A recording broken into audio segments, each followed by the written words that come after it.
জীবন কিংবা সিনেমায় ২ জায়গাতেই সময় একটা খুব গুরুত্বপূর্ণ ব্যাপার। সিনেমার ক্ষেত্রে দেখেন যে একটা ৩ ঘন্টার সিনেমা, সেখানে কখনো আপনি ৩ দিনের ঘটনা দেখছেন, এমন হতে পারে সেখানে আপনি ৩০০ বছরের ঘটনা দেখছেন।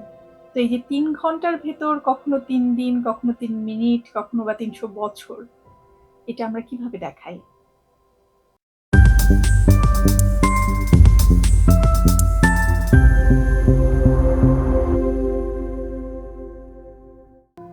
সিনেমা দেখার সময় আপনি নিশ্চয়ই অনেক সময় খেয়াল করেছেন যে খুব দ্রুত একটা ফুল ফুটে যাচ্ছে, আকাশের মেঘগুলো খুব দ্রুত সরে যাচ্ছে, অথবা একটা শহরের উপর মেঘ সরতে সরতে বা আলোর তারতম্য দিয়ে দেখানো হচ্ছে যে সকাল থেকে চট করে সন্ধ্যা হয়ে গেল।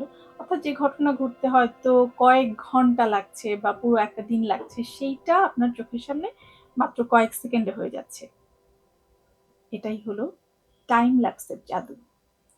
টাইম ল্যাপস এমন একটা সিনেমাটিক প্রযুক্তি যেখানে নির্দিষ্ট বিরতিতে ফ্রেম ক্যাপচার করা হয়, যা স্বাভাবিক গতিতে প্লে করলে সময় দ্রুত চলতে দেখা যায়। এটা এমন যেন ঘন্টা, দিন, এমনকি বছরের পরিবর্তন মাত্র কয়েক সেকেন্ডে চোখের সামনে ধরা দেয়।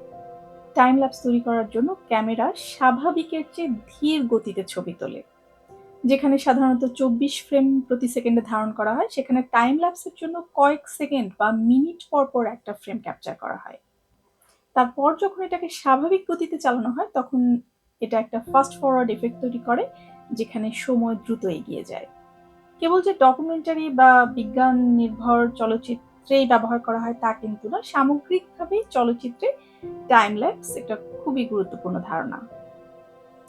বিভিন্ন উপায়ে টাইম ল্যাপস ব্যবহার করা যায়, নির্ভর করছে এর উদ্দেশ্যের উপর। এর মধ্যে আছে সাধারণ time lapse, hyper lapse, slow motion time lapse. একজন চলচ্চিত্র নির্মাতা হিসেবে কাজ করতে গেলে টাইম ল্যাপসের কৌশল আপনাকে জানতেই হবে। তো এটা কেবলই একটা যান্ত্রিক কৌশল তা কিন্তু না, এর ভেতর দিয়ে সামগ্রিকভাবে গল্প বলার ধরনটাই বদলে যায়। সবাইকে অনেক ধন্যবাদ।